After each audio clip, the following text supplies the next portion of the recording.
안녕하세요. 사주 읽어주는 남자입니다. 오늘은 최근 가장 핫한 이슈, 우리나라 대선 결과 예측과 2022년 이민년 우리나라 국운에 대해 명리학적 관점에서 짚어보도록 하겠습니다. 먼저 올해 우리나라 국운에 대해 간략히 설명하자면, 올해 우리나라 국운은 대외적으로는 안정적 기조를 유지하겠지만 내부적으로는 매우 힘든 시기가 될 것입니다.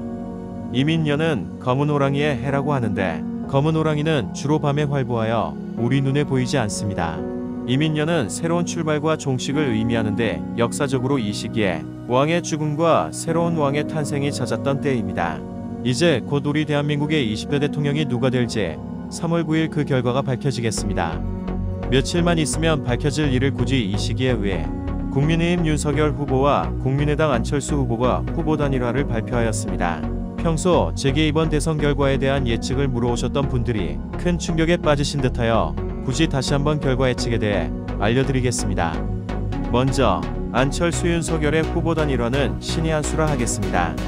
명리학적 관점에서는 안철수는 무토, 윤석열은 병금, 한마디로 안철수는 산으로 보는 물상이고 윤석열은 아직 재련되지 않은 쇠붙입니다. 이 둘의 만남은 윤석열이 깊은 산중으로 들어가는 형상입니다. 아마도 윤석열 후보의 법사님들이 이 형국을 읽지 못하신 것 아닌가 하는 생각이 드네요. 그럼 왜 이재명 후보가 이제 정치에 간 입문한 윤석열 후보의 지지도에 고전하는 것일까요? 명리학적인 관점에서 윤석열의 사주가 이재명의 사주와 상극이 있으며 우위를 차지하기 때문입니다. 즉, 금과 목의 싸움이니 당연히 목의 상극 금에 이기가 힘들다고 볼 수 있습니다. 이는 마치 어벤져스에서 타노스의 이길 확률을 보는 것과 같습니다. 즉, 명리학적인 관점에서 보면 이재명 후보는 윤석열 후보를 절대 이길 수가 없습니다.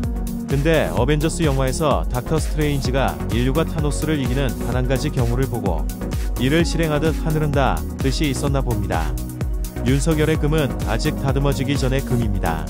칼이나 도끼 같은 도구가 되기엔 아직 준비 전인 것인데, 안철수 후보가 이 다듬어지지 않은 윤석열 후보를 산속에 깊이 파묻어 버린 것이죠. 윤석열 후보는 현재 정관대운이며 이재명 후보는 겁재운을 만나 매우 불리한 상황입니다.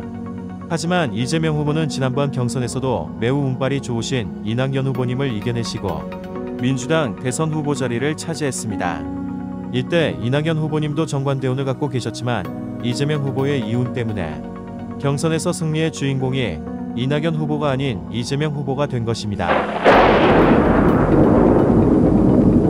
이재명 후보의 겁재운은 일반인이 받으면 폐가망신, 재산 탕진 등의 매우 나쁜 운이며 내 것을 빼앗기는 운입니다만, 이재명 후보의 겁재운은 과거 트럼프 대통령이 대통령 당선이 될 때 겁재운과 같은 운입니다. 빼앗길 겁이 아닌 뺏는 겁입니다. 즉, 남의 기운을 빼앗아 오는 기운을 갖고 있습니다. 즉, 안철수 플러스 윤석열의 단일화는 윤석열의 의문의 일패가 된 것이죠. 이번 대선 결과를 다시 한번 예측해본다면 대한민국 20대 대통령은 이재명입니다.